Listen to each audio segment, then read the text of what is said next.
nesse momento? Ou não é o caso? Nós queremos aproveitar cada minuto então para ouvir o pastor César com ele, os momentos que se seguem.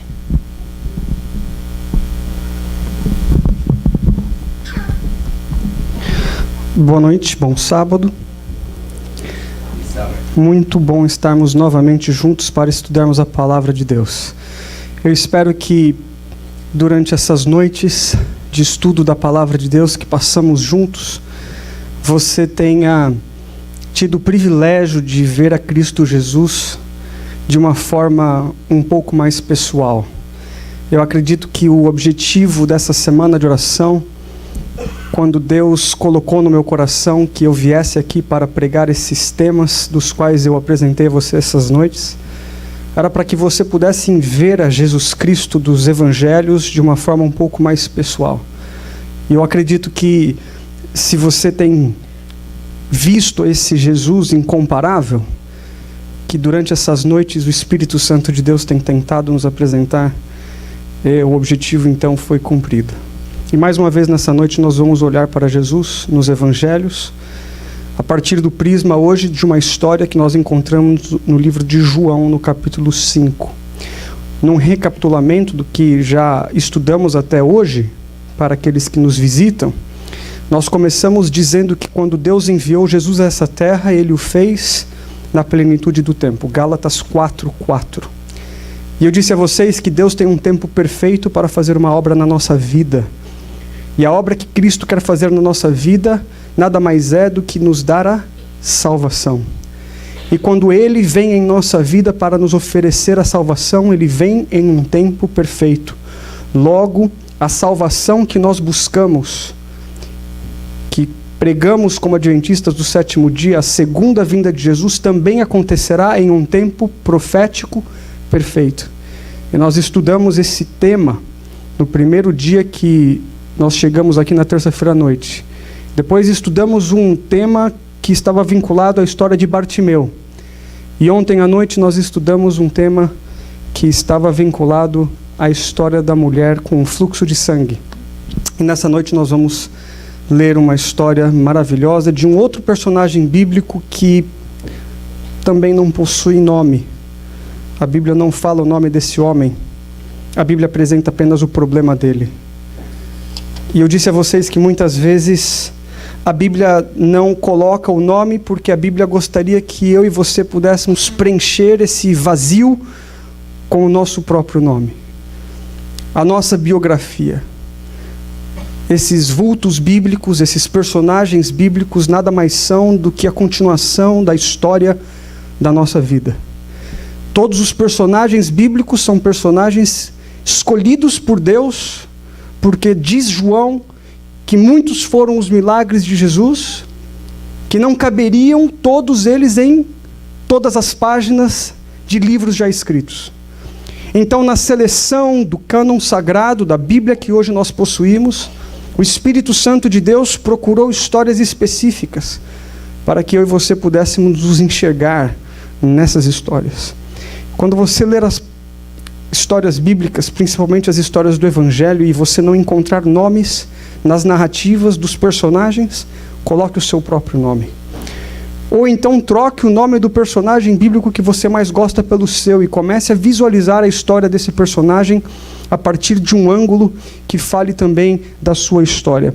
João capítulo 5 contará a história desse homem sem nome, mas com uma verdade absoluta que hoje nós vamos também aprender com a experiência da vida dele. Vamos fechar os nossos olhos e mais uma vez pedir que o Senhor nos oriente ao estudarmos a sua palavra. Querido Deus, ao abrirmos a sua palavra nessa noite, nós estamos convidando o seu Espírito Santo para que possa falar à nossa mente, ao nosso coração. Assim como o pastor Hamilton diz em sua oração, nós temos o privilégio de estudar a tua palavra de forma livre, em um país que ainda nos permite congregar para louvar o teu nome. E nós te agradecemos por essa semana e queremos nesse momento deixar de lado o cansaço dessa semana e pedir que o teu Santo Espírito possa vir como um vento suave tocar o nosso coração.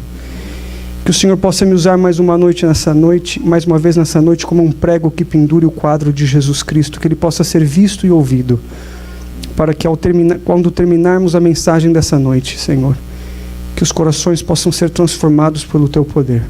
Em nome de Jesus Cristo, nós te pedimos essas bênçãos. Amém. João capítulo 5, versículo 1. Passadas estas coisas, havia uma festa dos judeus, e Jesus subiu para Jerusalém. Ora, existe ali junto à porta das ovelhas um tanque chamado em hebraico Betesda, o qual tem 5 pavilhões. Eu não sei se na sua Bíblia existe uma tradução, mas a palavra Betesda significa casa da misericórdia. Nestes jazia uma multidão de enfermos, cegos, coxos, paralíticos, esperando que se movesse a água, porquanto um anjo descia em certo tempo, agitando-a. E o primeiro que entrava no tanque, uma vez agitada a água, sarava de qualquer doença que tivesse. Estava ali um homem enfermo havia 38 anos. Jesus, vendo-o deitado, e sabendo que estava assim há muito tempo, perguntou-lhe: queres ser curado? Respondeu-lhe o enfermo: Senhor, não tenho ninguém que me ponha no tanque quando a água é agitada, pois enquanto eu vou, desce outro antes de mim. Então lhe disse Jesus: levanta-te, tome o teu leito e anda. A palavra de Deus nos aponta para uma festa. Possivelmente a festa que João estava se referindo era a festa da Páscoa. Os judeus de todas as regiões de Israel rumavam a Jerusalém para celebrar a festa da Páscoa, cujo símbolo era a libertação do povo de Israel do Egito. A libertação que havia sido dada ao povo de Israel por Deus, simbolizando assim futuramente uma outra grande libertação que aconteceria quando o Cordeiro de Deus que tira o pecado do mundo, imolado seria para dar a sua vida em libertação de todos aqueles que nele crescem. João Batista, quando avistou a Jesus pela primeira vez, clamou: eis o Cordeiro de Deus que tira o pecado do mundo. A palavra de Deus diz que nessa festa da Páscoa, Jesus com seus discípulos também estavam rumo a Jerusalém. Jesus guardou festas, Jesus guardou o sábado, Jesus cumpriu na totalidade aquilo que foi apontado para o seu ministério. Eu disse a vocês durante alguma dessas noites que Jesus, ele cumpriu leis que foram dadas segundo o seu ministério. E essas leis terminaram em seu ministério. Algumas outras dessas leis ou dessas festas ainda continuam. Hoje, por exemplo, nós estamos vivendo na festa das trombetas, anunciando a volta de Jesus Cristo. Essa festa profética que acontece todas as vezes que um pastor proclama a vinda de Jesus Cristo, era uma festa também que o povo de Israel pregava. Hoje nós estamos vivendo nesse período, proclamando a volta de Jesus Cristo. Logo virá uma outra grande festa, a festa dos tabernáculos. Essa festa será simbolizada quando Jesus retornar a essa terra e todos nós iremos com ele morar no céu. Mas não por muito tempo, diz a palavra de Deus que estaremos no céu apenas por quantos anos? Por 1000 anos. A festa dos tabernáculos simbolizava a festa de 1000 anos que teremos no céu. Mas entre a festa das trombetas, existia uma outra festa antes da festa dos tabernáculos. Era a festa do Yom Kippur, a festa da expiação dos pecados. A festa das trombetas anunciava, na verdade, o Yom Kippur, que era a expiação dos pecados. E a palavra de Deus hoje nos convida, como servos dele, a proclamar a vinda de Jesus Cristo, mas também a proclamar que Jesus Cristo está nesse momento no santuário celestial fazendo uma obra de expiação dos nossos pecados. Então nós estamos vivendo hoje em tempos proféticos. Nós estamos hoje anunciando que Jesus Cristo está no santuário celestial fazendo expiação dos pecados. Logo quando esse momento no céu terminar, Jesus voltará a essa terra e vai começar uma grande outra festa, a festa dos tabernáculos. Nós vamos acampar com Jesus no céu por 1000 anos. Até que tudo então passará e nós cumpriremos a profecia de Apocalipse quando voltaremos para morar nessa terra. E por aqui viveremos com o Senhor pela eternidade.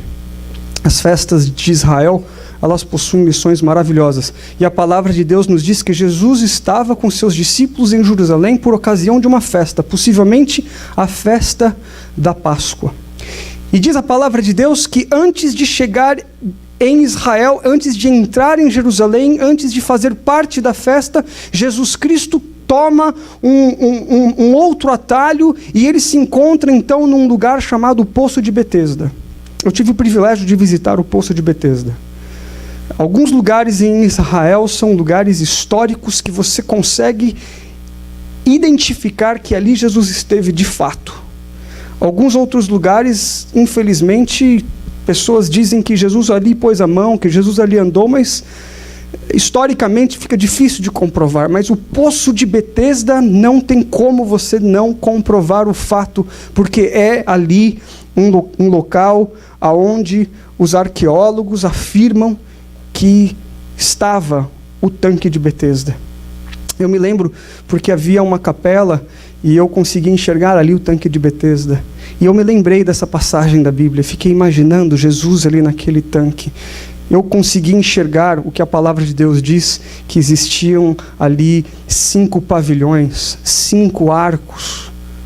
Eles haviam construído aqueles pavilhões em um local onde passava um rio que formava então um poço. E esse rio, possivelmente, por causa das fontes de água que ali jorravam por baixo da terra, possivelmente em momentos esporádicos, a natureza fazia com que um jato de água viesse de forma mais forte. E dizia a tradição que aqueles jatos de água que vinham no tanque de Betesda de forma mais forte, na verdade, era a força dos anjos de Deus que balançavam as suas asas, e ali as águas então se agitavam, e a crendice popular rezava de que se pessoas que passavam por algum tipo de enfermidade se jogassem no tanque, naquele momento, o primeiro que ali entrasse no tanque seria curado. Crendices populares. Crendices populares que se transformam em verdades teológicas, que infelizmente ainda ecoam na vida religiosa de muitas pessoas. Muitas pessoas ainda acreditam em crendices religiosas que foram passadas a elas por gerações e vivem fazendo exercícios espirituais e religiosos para alcançar algum tipo de paz espiritual ou de cura física muitas vezes. Você que veio do Brasil, diversas partes do Brasil, nós sabemos, existem crendices espirituais que levam pessoas a fazerem atos de verdadeira loucura espiritual.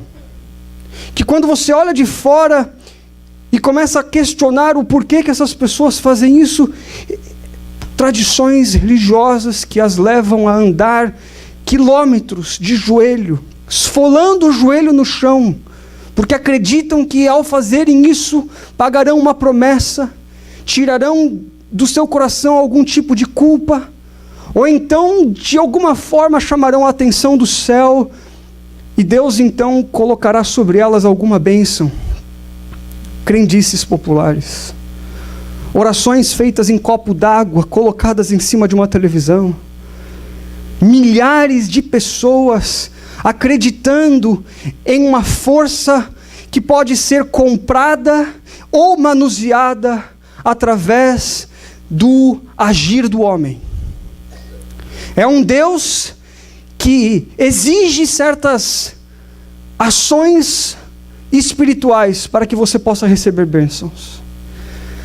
É um Deus Papai Noel, um coelhinho da Páscoa, alguém que você precisa apaziguar, conquistar todos os dias, fazendo boas obras, tentando ser bom, tentando com as suas próprias forças chegar ao encontro desse Deus. Quando a palavra de Deus nos diz que a ação de Deus foi enviar o seu Filho, Deus, Ele começa a ação da graça. O ser humano nunca começa a ação da graça. O ser humano simplesmente aceita a graça. Nós não podemos fazer nada por nós mesmos para sermos aceitos diante de Deus. Tudo foi feito por Ele. Ele enviou o seu Filho, e o seu Filho desceu a essa terra, como Ele desceu no poço de Betesda, para se encontrar com milhares de pessoas que infelizmente compram a ideia de que precisamos fazer alguma coisa para sermos salvos. Qual o poço de Betesda que você se encontra hoje na sua vida? Porque todos que estamos aqui nessa noite temos um poço de Betesda. A verdade, querido, é que essa igreja é um grande poço de Betesda. Você pode não ter o problema que eu tenho, mas você tem outro. Você pode não ter os defeitos de caráter que eu tenho, mas você tem outros. E dentro de um poço de Betesda, a pior coisa que existe é um cego ficar falando de um outro aleijado. Dentro de um poço de Betesda, a pior coisa que tem é um paralítico achando que tem mais força do que o outro que agora só tem lepra. E a discussão dentro de um poço de Betesda pode ser quem chegará primeiro a se jogar dentro da água. E você começa a ver que dentro dessa teologia, que começou naquele poço de Betesda, ainda existe nas nossas igrejas hoje. As pessoas tentando conquistar alguma coisa, mediante a sua própria força e o seu próprio esforço. Sendo que todos nós carecemos da glória e da graça de Deus. Aí diz a palavra de Deus que Jesus, ele não entra em Israel por ocasião da festa, ele está indo com seus discípulos, mas ele vira para os discípulos e diz aos discípulos: subam, eu vou ficar no tanque. Os discípulos pensaram: mas Senhor, o que o Senhor vai ficar fazendo nesse tanque? Isso é um grande hospital. A palavra de Deus diz que ali se encontravam os enfermos, os coxos, os cegos, os oprimidos. Por que Jesus não sobe? Por que Jesus não sobe para celebrar a grande festa? Por que Jesus não vai junto com seus discípulos e com aqueles que agora já estão dentro das muralhas de Israel, ali celebrando a grande festa da libertação? Jesus não se permite subir porque ainda faltava pessoas que poderiam subir com ele para a grande festa. Eu acredito, querido, que Jesus Cristo ainda não voltou a essa terra, porque a festa no céu não está pronta. Falta ainda milhares de pessoas que estão perdidas nos tanques de Betesda da vida. Tem você orado pela volta de Jesus? Antes de você orar pela volta de Jesus, ore para que corações possam ser salvos, porque Cristo Jesus não voltará a essa terra enquanto milhares de pessoas estão perdidas nos tanques de Betesda dessa vida. Jesus Cristo não podia celebrar o fato de que estava acontecendo uma grande festa em Israel, sendo que ali ainda existiam milhares de pessoas que careciam da sua graça e do seu amor. Então ele diz aos discípulos: eu não posso celebrar, eu ainda tenho nessa cidade algo a fazer. E ele desce ao tanque de Betesda. O tanque de Betesda também possuía um segundo objetivo para os judeus que ali se encontravam. Não era apenas um lugar de crendice popular, era um local onde eles lavavam as ovelhas que seriam usadas no sacrifício. E isso é uma simbologia muito bonita, porque quando os israelitas chegavam em Israel, eles lavavam as suas ovelhas no tanque de Betesda, e eles também se lavavam para que eles então pudessem subir até Israel, até Jerusalém, e ali celebrar a festa da Páscoa. Então eles levavam as suas ovelhas já lavadas e preparadas para o grande sacrifício. Quando eles entravam com as suas ovelhas, eles passavam primeiro pelo tanque de Betesda, mas como diz João, Jesus é o Cordeiro de Deus que tira o quê? O pecado do mundo. E como todas as ovelhas que subiriam ao sacrifício, Jesus Cristo como ovelha também foi até onde? Até o tanque de Betesda. Porque ali no tanque de Betesda, quando a ovelha entrava naquela água, na mesma água que todos os outros cegos, coxos, aleijados e oprimidos entravam, simbolicamente, as ovelhas, além de serem lavadas, elas eram contaminadas também pelo pecado e pelo problema de todos os que ali também se lavavam. Então, quando Jesus ele entra no tanque de Betesda, ele entra porque ele quer se contaminar. Porque o Cordeiro de Deus que tira o pecado do mundo não tinha pecado em si mesmo. Jesus, quando desceu essa